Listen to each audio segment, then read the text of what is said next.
แล้วเลยก็แล้วถือเอาโอ้โธ่คิดว่าสิเอาแบบนี้สันดอกหักเนาะช่างเนาะมันก็บ่น้อยบ่ใหญ่อ่ะนะครับเพิ่นโดยก็มีว่าสิเอา35มันพอได้ตัดหลายกว่า นี่ก็สมส่วนกันคักอยู่เนาะ ก็เลยเอาเต็มก่อนบอกเลย โอ้แต่งเสาโซทางหน้าผัดแห้งงาม ตรงนี้มันเพราะว่ามันลดทอลง น้ำอาบแล้วสิไหลลงหันเนาะไหลลงไปเท่าหันเลยทางน้ำอาบนี่แหละก็น้ำบนนี้เนาะสมมุติผมดูสมมุติเขาเจ้านั่งอยู่หันเนาะสมมุติ สมมุตินั่งอยู่หันบ่แบบนี้แหละเนาะ ก็ไปเพียงนี่แหละก็ไป ยังเกาะบ่มาเขาเอิ้นนะซาดิบ่มักซาดิ มักซาลี แม่น เอาบ้านเจะเอิ้นเอาเลยค่ะ มักข้าวโพด ข้าวโพด โดย เอิ้นแบบภาษาไทยเนาะ โดย บ้านคอยเอิ้นซาลีใช้แบบได้อีกบ้านนี่ ตอนนี้ทอเนี่ยจะบ่เห็นเลยไปเลย พอบ่เห็น มันบ่เห็นเลยเนาะ โอ้มาได้ไอเดียใหม่ละบ้านนี่เอ้าสร้างคือเฮ็ดแบบซี่ เพราะว่าการเฮาสิโชว์ทางนอกก็สิได้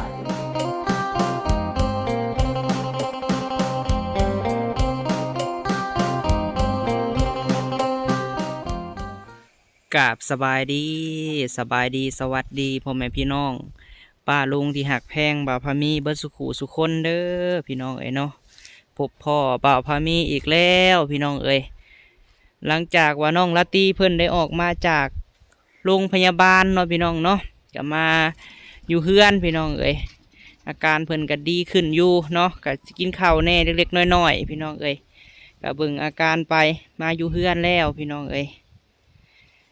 ไข่ออกตุ่มพี่น้องเอ้ยเนาะฝั่งลาวเพิ่นเอิ้นเนาะไข่ออกตุ่มฝั่งไทยเพิ่นเอิ้นไข่ออกหยังออกฮัดบ่เนาะพี่น้องเนาะประมาณนี้แหละป้าพามีก็อ่านบ่ค่อยเก่งปานใดพี่น้องเอ้ยไข่ออกฮัดนี่บ่เนาะถ้าใครฮู้ก็คอมเมนต์บอกให้เด้อพี่น้องและเฮาสิต้มใบมะขามเปลือกเสือกให้เพิ่นอาบพี่น้องเอ้ยแช่ให้อาบเนาะเอามื้อนี้ก็ถือว่าออกมาเรียบร้อยพี่น้องเอ้ยทางบ่าวพามีก็เข้ามาพี่แหละพี่น้องเอ้ยทางเฮือนแม่กับพ่อเนาะเข้ามาอัปเดตเบิ่งเวียกงานเฮาคือเก่าหลังจากว่าหลายมื้อแล้วบ่ได้ถ่ายให้เบิ่งพี่น้องเอ้ยมื้อนี้ซื้อบ้านพับไรก้อนลูกบิดมาพี่น้องเอ้ยหลายอย่างอยู่เบิดหลายเติบอยู่เนาะมามื้อนี้สร้างแต่งเสาแล้วเอาจังไดก็ฝากเป็นกำลังใจให้หน่อยเด้อป้าลุงเอ้ยสวัสดีเด้อสร้างเด้อแต่งเสา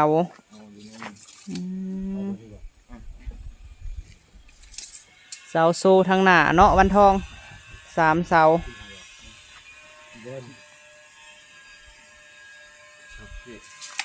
นูเขาตัว นี่ออกมานี้ นูแม่ละนูเขาก็นี่ออกแม่ละ โอ้โหโจ เพราะว่าประมาณว่าจะเจอได้ หน้าเท่าไรเสานี่ทางเรา 40คูณ40 40 คูณ 40 ซึ่งไม่ขอ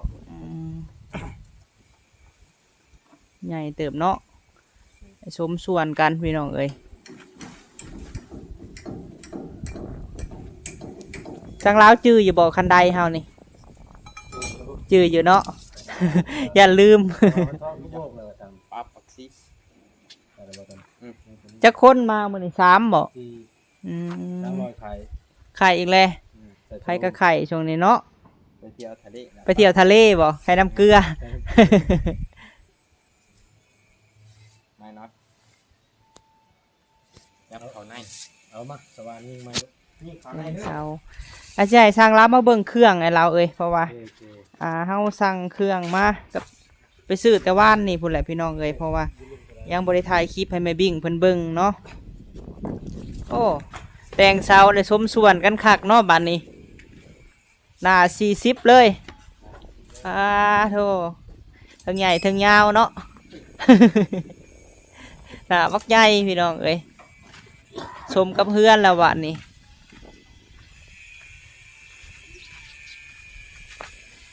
ปิดเพลงให้เด้อสร้างเด้อ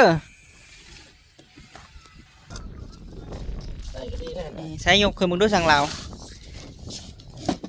นี่แหละแม่เพิ่นอยากได้เนาะงามตรงปกเนาะ2,400 เบิดสุดนี่ เดี๋ยวเบิ่งก่อน แกะเบิ่งเช็คของ มาเถอะสมกับราคาอยู่เนาะเป็นสุดบ่สั่งเรา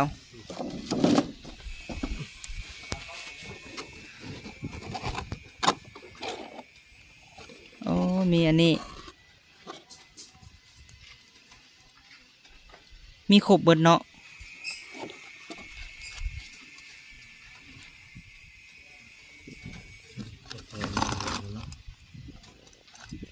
แถมกุญแจลายลูกเติมเนาะเพราะว่าแพงก็งามพี่น้องเอ้ยเด้เพิ่นแถมมาอยู่ได้สั่งเราอันนี้เฉพาะอันนี้บ่ แม่นตัวยันมันบ่มีเลย ท่านใส่อันนี้แหละเพราะว่าอยู่ในนี่ให้มีครบเบิดเลยเนาะ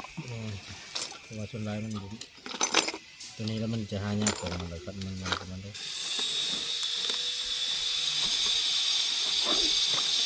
ให้ปินทางหน้าเพิ่นมาเบิ่งดูฮะ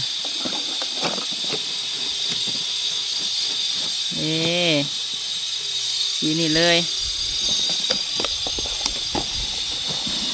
เนาะพี่น้องคือแม่เพิ่นอยากได้อันนั้นก็คือกัน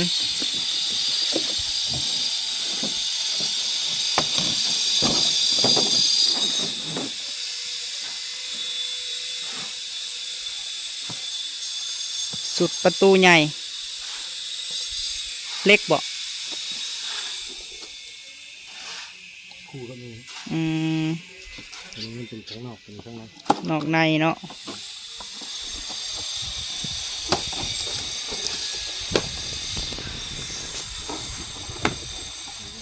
โดยคือกันแต่อันนี้มาเบิ่งนี่ไอเราที่เขาสั่งมานี่พี่น้องเอ้ยหลายอย่างอยู่ทางบ้านพอกบ้านพับเพราะว่าไอ้บ้านทองเพิ่นไล่เบิดเลยบินก็อยู่นี่แหละ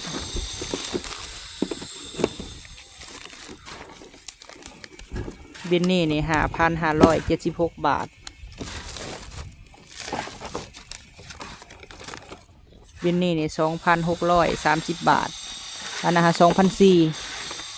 เป็นสุดเดียวหัน2,400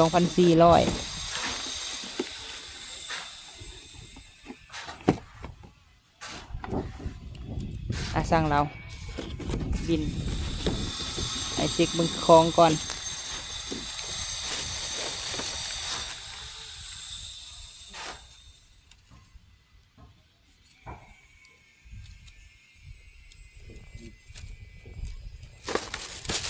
นี่ลูกบิดแม่เพิ่นว่าให้เอาค่ายคือที่สุดกับสุดประตูใหญ่เพิ่นว่านี่350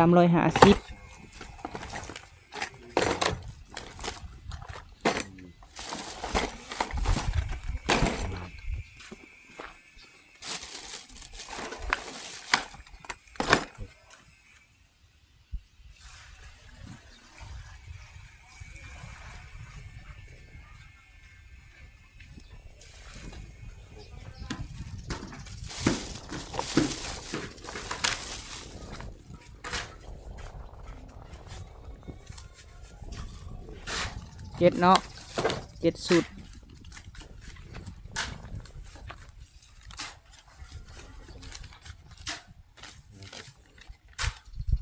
รวมจับ 16แพง รวมเขาทำรวมพับ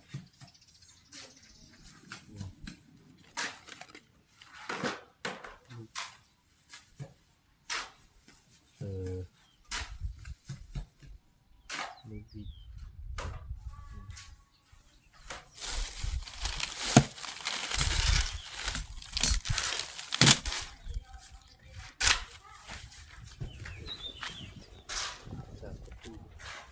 สาก36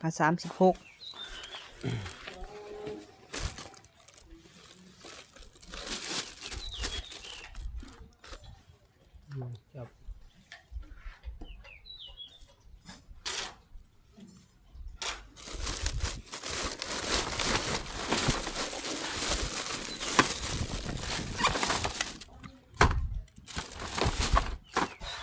ใน นนี้แนวจับของเยี่ยมเนาะแนวจับหน้าต่างพี่น้องเลย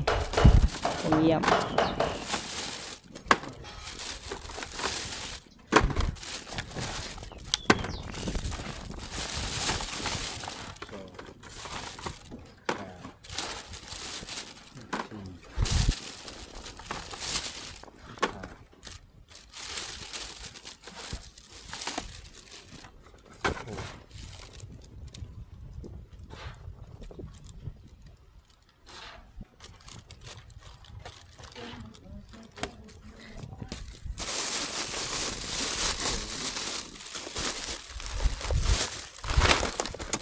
บ้านพับของเยี่ยมแน่แล้วก็บ้านพับ ก็ได้บรรทับวงเวียน เด็ก ตัวนี้บ่ แม่น ตัวนี้บรรทับอันนั้นบ่ผู้ใหญ่บ่ แม่นประตูใหญ่ห้องน้ำห้องนอน มีชามเนาะนี่เนาะ แม่น 1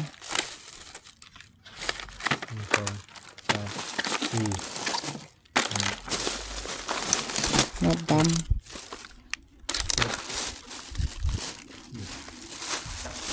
มีพวกยวงเยี่ยงนี่ฮะ ตัวนี้เลยไล่ล็อกเนาะ นี่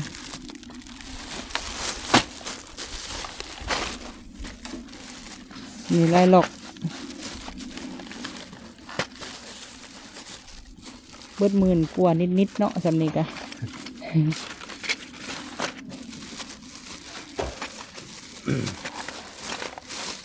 ไล่ล็อกก็เอาแบบนี้เลยจังแหน่นแน่เนาะมันน้อยไปสิน้อยโพด100เนาะอันนี้เนาะสุดนี้100ขายเป็นเงินบาทเบิดได้ค่ะอันนี้นะ ตัวนี้ก็ได้ไล่ล็อก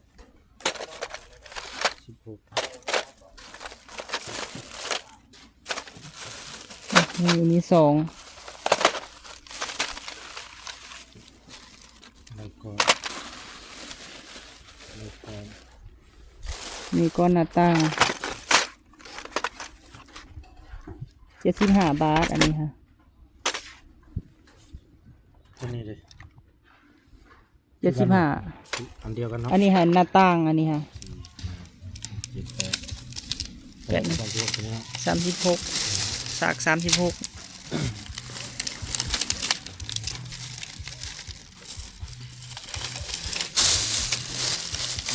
นี่มาใส่ทางหน้าหูสร้างเนาะนี่เนาะวันทองจดใส่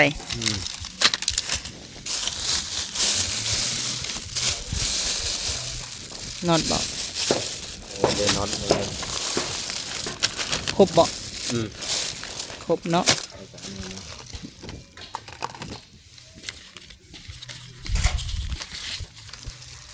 อันนี้เนาะเห็นว่ากองไอ้แยะอยู่พี่น้องเอ้ยมาไล่เบิ่งแล้วในเฉพาะอันนี้นี่2,400นี่2,400นี่ป้ายครับพี่น้องนี่2,400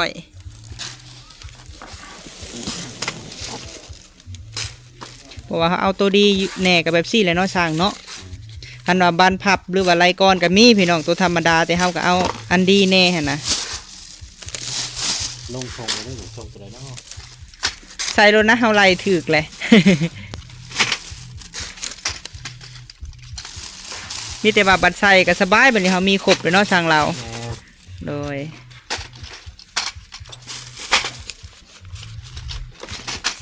สิเลาะเบิ่งก่อนพี่น้องเลยสักเล็กสักหน่อยครบเนาะสร้างเนาะเก็บไว้บาทนี่พี่น้องเอ้ยแล้วเขาบินเขากระถ่ายให้แม่เพิ่นเบิ่งแล้วแต่คืนนี่พุ่นแหละมื้อนี้มาถ่ายให้เพิ่นเบิ่งเป็นเจาะนี่แหละเนาะเจาะทอออกมาทอห้องน้ำห้องในพี่น้องเอ้ยเพิ่นเจาะแล้ว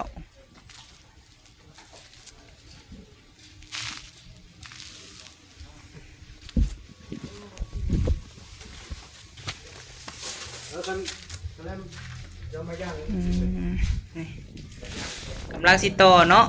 ต่อทอ ต่อทอ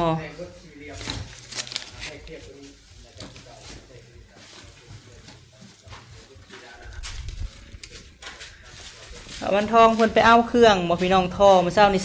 140,000บ่วันทองเดี๋ยวมื้อแรงสิถ่ายส่งให้แม่เพิ่นเบิ่งต ต่อแล้วพี่น้องไอ้ท่อน้ำท่อห้องน้ำห้องใน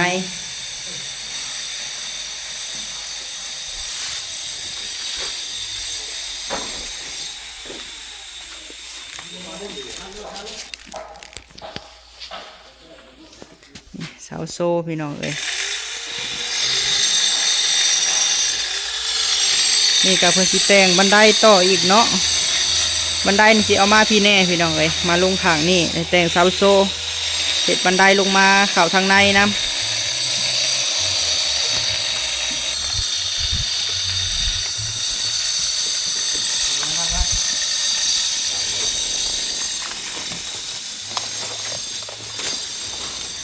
เราห้องน้ำนะอันจะออกแบบต้นนาถึกแล้วแม่เพิ่นว่าค่ะที่เฮาเว้ากันฮะเด้ จะได้กระเทิงนะ แม่นตัวเทิงอันตัวลุ่มก็คือกันเราเว้านะ กระเทิงจะได้ก็ ตัวเทิงหันเอาแบบล่าสุดที่จะบอกคำแนะนำล่าสุดหั่นนะตัวที่จบคลิปมันเด้เอาตัวเทอีหยังก็จะเว้านะ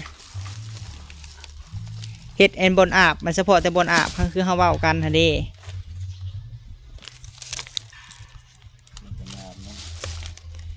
อันสั้นเทิงหั่นนะ ให้มันคือคอยว่าจงลองมันนะ แมนแล้วก็กั้นโซนไฟโซนมันหั่นนะ โซนบนท้ายกับโซนท้ายนั่นแหละ แมนเห็ดพอได้อาบปุ๊บคืออันจะว่าเวลาสุดนั่นแหละเอาพี่น้องเอ้ยเดี๋ยวสิพาช่างลาวเพิ่นขึ้นไปเบิ่งทั้งเทิงก่อนเนาะบอลที่เพิ่นออกแบบมือนั่นไอ้สิบอกเพิ่นยันสร้างลืมพี่น้องเอ้ยกับสิบอกบอลอันบอลเห็ดบอลเตาแก๊สนี่แหละพี่น้องเอ้ยบอลที่ว่าโซนที่ว่าเตาแก๊สเนาะเดี๋ยวสิขึ้นเบิ่งก่อนพาสร้างเพิ่นขึ้นเบิ่งก่อนเพราะว่าแม่เพิ่นว่าเอาแบบล่าสุดพี่น้องเอ้ยที่สร้างเราออกแบบแล้วแหละ พอแล้วถือเอา โอ้โธ่คิดว่าสิเอาแบบนี้สันดอก พอแล้วไปซื้อ ทั้งนั้น35ทั้งพี่40เนาะว่าอันนี้ฮะสมเพื่อนอยู่ดอกเพื่อนเพิ่นสมส่วนกันอยู่ได้พี่น้องเอ้ยคักเนาะสร้างเนาะ มันก็บ่น้อยบ่ใหญ่อ่ะนะครับผม โดย ก็มีว่าสิเอา35มันพอได้ตัดหลายกว่า นี่ก็สมส่วนกันคักอยู่เนาะ ก็เลยเอาเต็มก่อนบอกเลย โดยว้าโธ่งามเลยเด้อไม่วิ่งเอ้ยบานนี่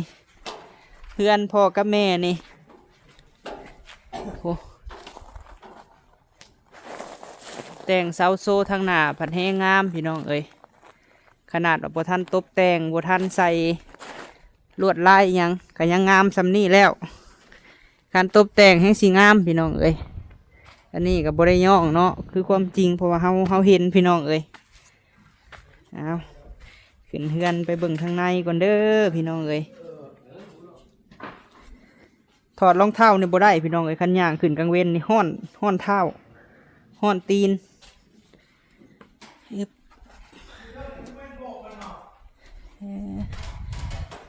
เข้ามาเย็นจ่วยรถเย็นโอ้คุณสาบแล้วเนาะอันนี้เนาะ อะไรบอก หรือว่าทาติดกะโหลกเลยบ่ อะไรสั่งกะโลมาเลยบ่ฮะ สั่งกะโหลกเลย โอ้คือใส่จวดแทะกะโลขนาดยังฮะสั่ง ตัวนี้บ่ 60บ่อันห้องน้ำใน40เนาะ40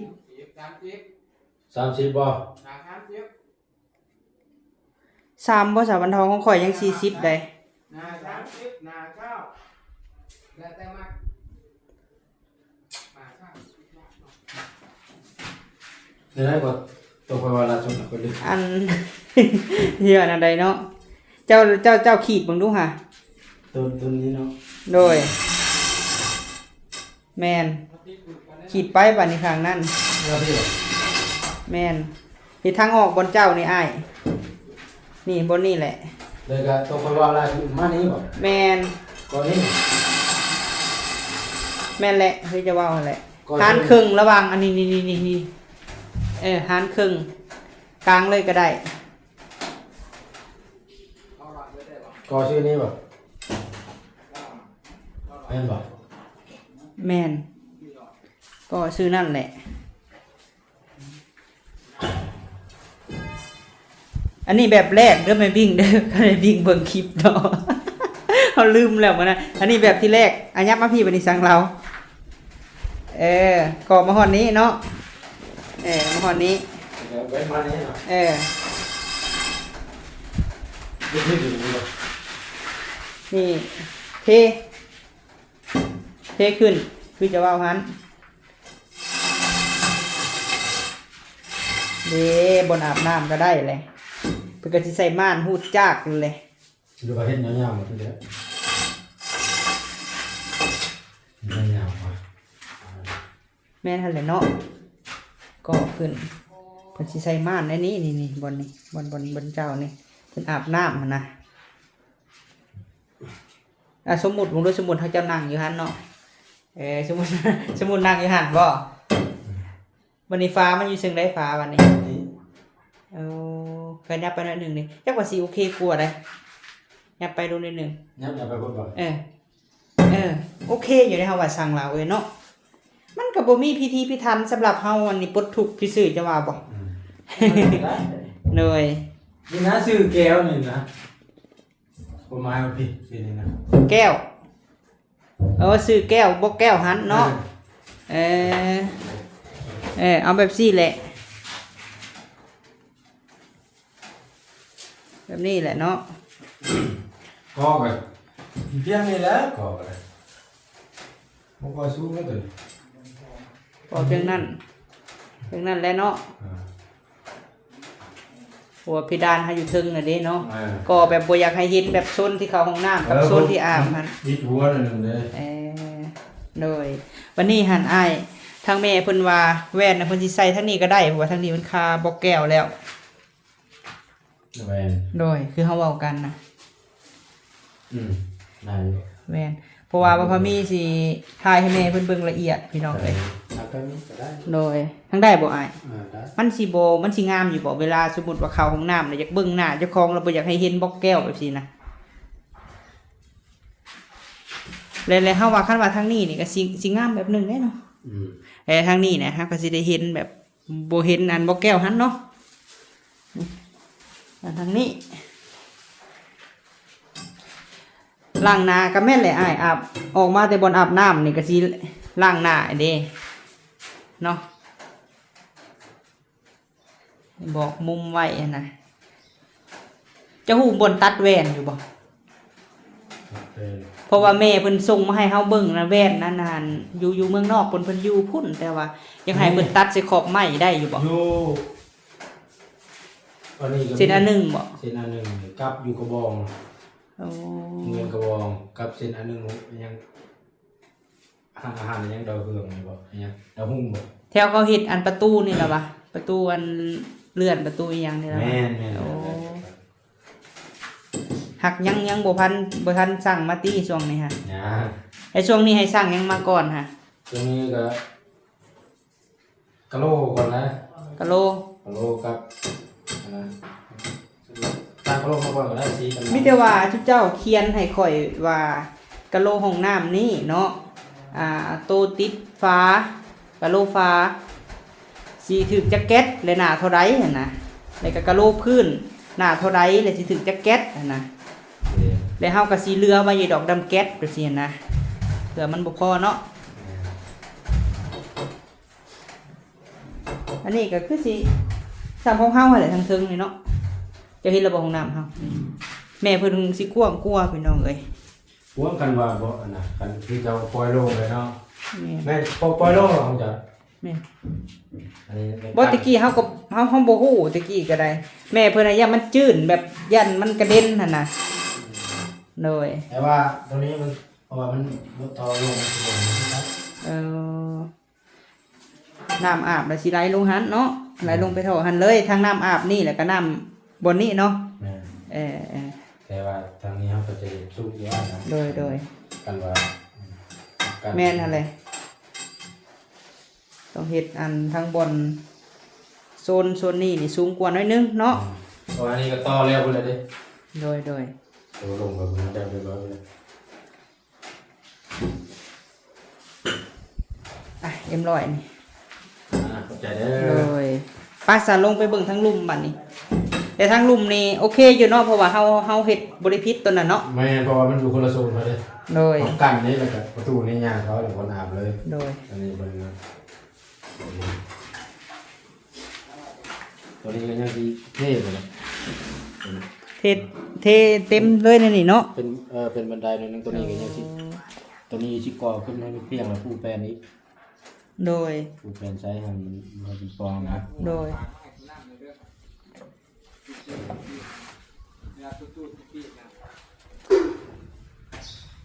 กับทั้งเทิงนี่แหละยันว่าสร้างลืมอีก แม่เพิ่นให้มอบอันนี้หั้นนะสร้างเราบอกกาอยู่บอกอันชื่ออันนะแพทย์อันนั้นนะอหยังก็เสื้อล่าคือกันแต่ว่าเฮ็ดคือไข่คืออันนั้นอยู่ทั้งเทิงนั่นนะ ตัวนี้บอก งานเทิงนี่ มันมีแต่อยู่ในนี่ที่ตัวหม้ออยู่ในห้องนอนที่ เดี๋ยวเฮาถามแล้วเบิ่งก่อน เพราะว่าอันตัวอยู่นอกน่ะเขามอบกับพี่เขาอันนะ อืม เขาใส่ไม่มอบกันอยู่ในนี่มอบได้นี่มอบ อยู่ในนี่หั่นใด เนี่ย เอาสีเดียวกันเลยเนาะอยู่ในเนาะ มอบ โดยเสร็จเอาบ่บ่ได้ในแถวนี้ฮะหรือว่าล่างบ่ ตัวนี้ ล่างบ่ได้ดอกเนาะ บ่ได้ ต้องเสร็จเอา มีแต่เช็ดเอาเช็ดเลยเช็ดอีกเช็ดแล้วก็ปั้นแล้วก็เช็ด โดย เพราะว่าการเขาล่างเลยน้ำมันย้อยลงลุ่มแล้วมันจะลายเบิดลุ่ม โดยกับอันนี้ก็ถึงน้ำบ่ได้เด้พี่น้องเอ้ยถึงน้ำเลยสิโพงเนาะ ตึกเจอที่หนึ่งบ่เป็นยัง เออหักหมักแบบพี่มือเพิ่นละเอียดได้พี่น้องเพิ่นเฮ็ดไปได้ละเอียดคักเนาะ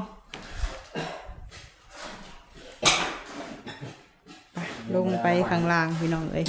มากวดงานยันสร้างลืมว่ะ สิสร้างมาบัดเดียวกับในด่านลุ่มครับจะมาพบกันเลยเอาไม้มอง โดยไปอุดหนุนอันห้านสร้างเวียดหมู่เวียดเฮาหันนี่เด้อติดก็ได้ละเว้าค่ะ2-3 เดือนจึงมาจ่ายก็ได้ ว้าวงามมะลีขนาดบ่ทันตบแต่งได้นี่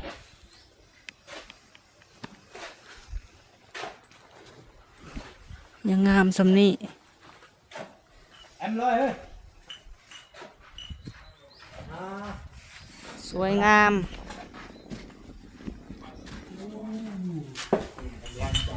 ครับเรียบร้อยแก้วหนึ่ง10,000 มีมอเตอร์ไซค์พร้อมเงินรางวัล หาแก้วก็50 รุ่นโชคเงิน10 ล้าน มันทองแอบแซบบ่นะฮะรักแอบแซบผู้เดียว เลยมาเด้อกินกระโปรงเด้อยังเกาะบ่มาเขาเอิญนะซาดีบอกมักซาดี มักซาลี แมน เอาบ้านจะเอิ้นเอาได้ค่ะ มักกระโปง ข้าวโพด โดย เอิ้นแบบภาษาไทยเนาะ โดย บ้านคอยเพิ่นเอิ้นซาลี ร้านนี้คอยเป็นสลอย สลอย เอิ้นบ่คือกันแท้นี่เนาะ คือกันเบิดคนเดินมากระโปง อยู่ใช่เนาะว่าทองเนาะ ขอบใจขอบใจ โดยทรงเก่าเนาะ โดยส่งเก่า ทรงนกแก้ว ส่งแก้วง่อยพอด นี่มาเบิ่งเห็นแล้วก็อยู่ในนี่ออกแบบใหม่แล้ว ใช้แบบใดอีกบาทนี่ ตัวนี้ทอเนี่ยจะบ่เห็นเลยไปเลย พอบ่เห็น มันบ่เห็นเลยทอ โอ้มาได้ไอเดียใหม่ละบาทนี่อันนี้ให้ปิดไว้เลยบ่ อยู่ในแล้วตัวนี้บ่เห็นเลยนะ โอ้ ถ้ามันเห็นไปนี่แล้วมันจะบ่งามอ่ะนะ แม่นหั่นแหละ บ่บ่มา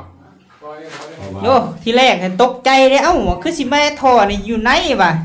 วันนี้เขาก่อขึ้นเลยก่อขึ้นอัดเลย ก็ขึ้นอัดเลยเนาะ แม่นเพราะว่าอยู่นี่มันเป็นอาบเป็นสีซ้ำที่อาบเลยมันอยู่กับกวง โดย แม่นหั่นแหละเนาะบ่ทีแรกเฮามามื้อเช้านี่เฮาว่าเอ้าสร้างคือเฮ็ดแบบซี่ เพราะว่าคันเฮาสิโชว์ทั้งนอกกับที่ลายอีก มาเลยมาโซทางในแล้วสิอัดไว้บัดนี้ อัดไว้เลย เออ เฮ็ดคือเสาใหญ่เลยนะ คือเสาใหญ่อัดไว้เลยเนาะบ่ให้เห็น นี่บนนี้หัวชัวเหมือนกันอยู่นี่ เลยนี่คือส่วนกันหัน มาติดอยู่ทางนี้ก็ได้ แวน ตัวมันบ่ไ ติดบนแว่นกับบนลังหน้าเนาะ มันติดเอายิงใช้ที่นี่ยิงอยู่นี่แม่มันกลัวอยู่แล้ว โดย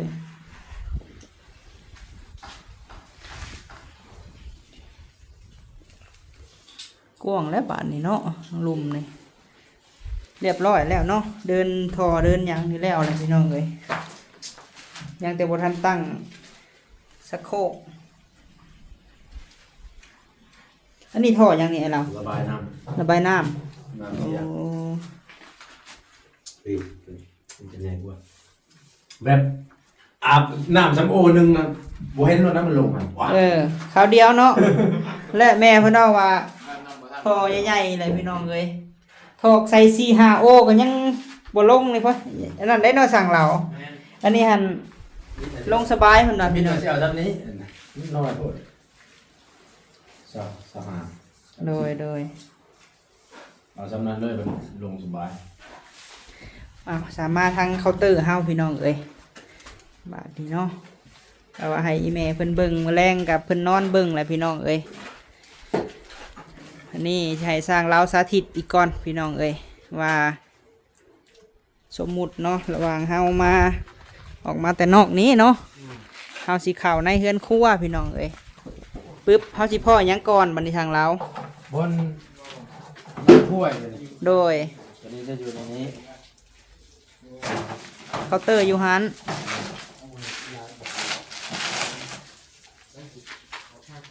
ล้างถ้วยอยู่นี่ โดย ตัวนี้มันจะธรรมดาเลย เคาน์เตอร์นั่นอยู่หันเนาะ แล้วก็ตัวสองอันเอามาห้องเอาไป 2 อันมาหั่นวันนี้หั่นตู้เฮาสิใส่แก๊สได้ใส่สั่งเราโซนเฮาสิใส่แก๊ส ส่วนจะว่าตั้งแก๊สนะเพราะนั้นจะตั้งอยู่นี่ ตั้งอยู่หัน แต่ว่าแก๊สบางทีมันจะชื้นก็ได้มันบอก โดย เอาเชื่อนะให้มันอยู่ในเจในมุมตัวนี้จะอยู่นี้เวลาเพราะว่าใช้แก๊สเนาะใช้แก๊สมันจะมาในนี้ตรงนี้นะ โดย เวลาเราไปอยู่ให้กินอยู่ในนี้เวลาตัวกับอยู่ฮันมันจะบกเกิดกัน ตั้งเคยอยู่นี้เพราะว่ากระแม่นอยู่เนาะคันว่าเฮาล้างถ้วยแล้วเฮาเอาไปหั่นเลยเนาะน้ำมันเนาะ ออกทางหลังเลย โอ้ อันนี้สมมติต่อหน้ากันเอาล่างลงนี้กับทางนั้นสมมติจะเก็บกระลารถอย่างเดียวนั่งลิ้นนั่งหัวกับนั่นจ้ะนั่งไปจ้ะ ก็สิแยกกันระหว่างบนเฮ็ดกิน บ่เฮ็ดกินบ่ เฮ็ดอยู่เฮ็ดกิน สมมติกันอยู่นำกันในนี้ครับหมอนี่บัดสิล้างตัวเฮ็ดกินน่ะนะ แม่นหั่นแหละเนาะ แต่ก็ตามเรามักอีกกันนะ โดย เรามักตอนบ่ทันเฮาบ่ทันเฮ็ดนี่แหละ อันนี้แบบแรกใส่แก๊สอยู่หั่น แม่น แบบสองใส่แก๊สโซนนี้ แม่น แต่ว่า ใส่เก็ตคันว่ารอบแบบที่สองนะใส่เก็ตอยู่นี่ โดย แบบที่สอง ตั้งแก๊สอยู่หันเนาะ ตั้งอยู่นี่เก็บกินอยู่นี่ตั้งทัวอยู่นี่เลยนะ ตั้งถ้วยอยู่หันบรรน้ำมันสิไหลไปพุ่นเนาะ น้ำไหลมานี่ อืม ครับแบบสอง โดย อันนี้หันน้ำนี่ไหลเลยบ่สั่งเรา ตัวได้ อันนี้หันน้ำไหลเลยบ่ได้คือว่าได้เนาะอันนี้ผัดเฮาผัดบ่ได้เฮ็ดคุดคุมต่างหากเนาะปัดอันโตอันสร้างรถเพิ่นเฮ็ดให้เฮาหัน จะคุ้นๆแล้วนะ คุดคุมได้ อันนี้ไหลเลยนะ เออ ปลาบอกเกลียดแล้วแต่ มีแต่กันตองเอาอะนะคะอย่าถามแม่เพิ่นเนาะเพิ่นสิว่าจังไดเนาะ เพราะว่าปล่อยบอลลงนี่ โดยไม่แล้วบ่อนเฮาอาบเนาะกับบ่ลงแล้วอยู่นี่ค่ะบ่อนเฮาอาบกับอันนั้นรวมเลยบ่อยู่นี่ค่ะ รวมทั้งนักเบาอยู่นี่บ่ รวมไหม อืมของเฮาน่ะ8ท่อบ่เห็นบ่คุดอะไรมือ 8ท่อ ตามบอลผมบอก อัน2บ่อนนะ6อีก2ท่อนนะเก็บน้ำที่ว่าอาบแล้วหลังจากว่าอาบแล้วสมมุติว่ามันเต็มเมียงแลต่อไปน่ะสิเฮ็ดคลองฮักแม่ของแม่นี่ก็สิแบบนั้นแหละเฮาว่าไอ้เราเอ้ยแต่เจ้าก็ต้องจงไว้นะเฮ็ดแบบใดต้องจงไว้อันนี้หาซึมเนาะ แม่น เฮ็ดซึมอันนี้ฮะ ฮ็ดซึมท่อนะฮะยังสิต่ออีกบ่ ก็เนี่ยเวทีเบิ้งดินไปแล้วมันจะจงไปทางใดนะก็เลยจงไว้อยู่หันก่อนเอาต่อก็ได้นะผมมาจงเพื่อต่อ วันนี้หันเพื่อเฮาเทพื้นสิทมเลยบ่นี่ฮะ แม่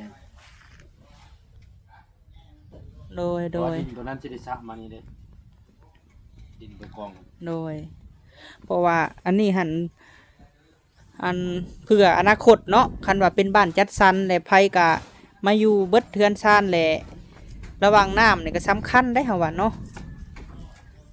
เบิ่งแหละ คือน้ำเสียนี่กันว่าเอาปล่อยปลาเลยต่อไปไปครับ แม่นแล้วเนาะตาม เราตำเด้ หักกับคือสิบ่นั่นดอกเพราะว่าเพิ่นก็ใช้บ่ได้หลายคน คือเพื่อนข่อยครับเพื่อนสอินกันปล่อยใช่กันหักน้ำบ่ฮอดเพื่อนเวลากันปล่อย หักน้ำ บ่เฮาบ่ได้ใช้เกินหั่นนะสั่งเรา แต่ว่ามันดินนี่มันดูด แม่นหั่นแหละ ตอนจะปวดจกจ้วงแล้วมันหลายไปเลย โดย วาบเลยดินมันเป็นคือดิน แม่นนั่นแหละ ยงกันนะ แต่ว่าคันว่าอันล่างอยู่หั่นในคันว่าไล่ก็สิไล่มาพี่ได้เนาะเขียนนี่แหละเนาะโดยให้ถ่ายให้แม่เพิ่นเบิ่งพี่น้องเอ้ย ไล่มันก็จะไล่ที่นี้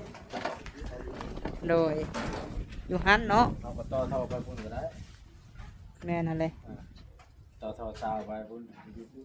แม่น นี่ก็คือกันอะไร แต่นี่หั่นได้ยินตะกี้ว่าแม่ว่าสิเฮ็ดคอกรถอยู่นี่ค่ะเฮ็ดคอกรถของหยังก็เหมาะสมเนาะแต่เฮาก็บ่อยากให้น้ำออกมาทางนี้แม่นบ่อ้าย